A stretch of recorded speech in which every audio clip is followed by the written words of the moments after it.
এক রাতে সবাই ঘুমিয়ে আছে। রাসূল সাল্লাল্লাহু আলাইহি ওয়াসাল্লাম নিঃশব্দে উঠলেন, উজু করলেন, নামাজে দাঁড়ালেন। তার স্ত্রী আয়েশা রাদিয়াল্লাহু তাআলা আনহা দেখলেন, তিনি এত দীর্ঘ কিয়াম করছেন যে মনে হচ্ছে থামবেন না।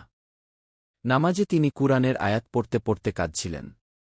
এত কাঁদছিলেন যে তার দাঁড়ানোর জায়গা ভিজে যাচ্ছিল অশ্রুতে। আয়েশা রাদিয়াল্লাহু তাআলা আনহা অবাক হয়ে বললেন, ইয়া রাসূলাল্লাহ সাল্লাল্লাহু আলাইহি ওয়াসাল্লাম, আল্লাহ তো আপনার আগের ও পরের সব গুনাহ মাফ করে দিয়েছেন, তবুও আপনি এত কাঁদেন কেন? তিনি জবাব দিলেন, আমি কি আল্লাহর কৃতজ্ঞ বান্দা হব না?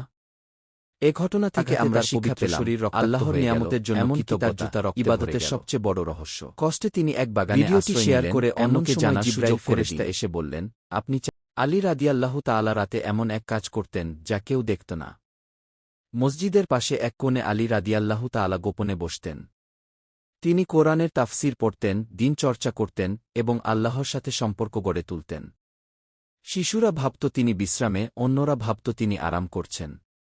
কেউ জানত না, রাতের অন্ধকারে তার অন্তর আল্লাহর জন্য জ্বলে উঠত। এই গোপন চর্চা তাকে এমন একটি মানুষে পরিণত করেছিল, যিনি ন্যায়, জ্ঞান এবং সাহসের অনন্য সমম্ব ছিলেন। পরবর্তী সময়ে সবাই বুঝল, আলী রাদিয়াল্লাহু তাআলা ছিলেন নিঃস্বার্থ জ্ঞান ভরা আল্লাহভক্ত।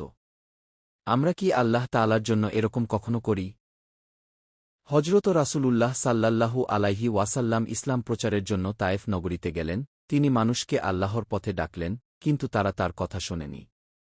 বরং শহরের দুষ্ট ছেলেদের লাগিয়ে দিল তার পিছনে।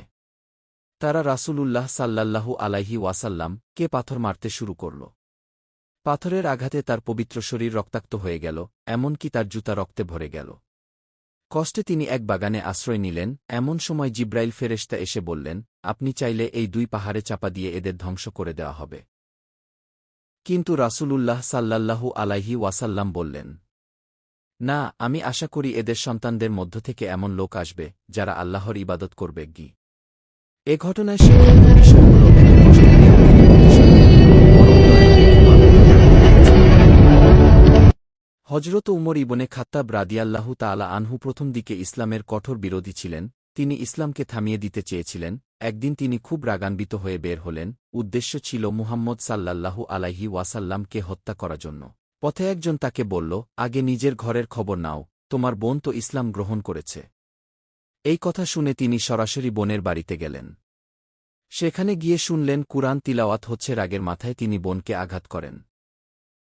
কিন্তু কিছুক্ষণ পর যখন তিনি শান্ত হলেন, তখন সেই কুরআনের আয়াত পড়তে চাইলেন। আয়াতগুলো পড়ার পর তার হৃদয় কেঁপে উঠল। মনে হল, এটা মানুষের কথা হতে পারে না। তিনি সঙ্গে সঙ্গে নবীজি সাল্লাল্লাহু আলাইহি ওয়াসাল্লাম এর কাছে গিয়ে বললেন, আমি ইসলাম গ্রহণ করতে চাই।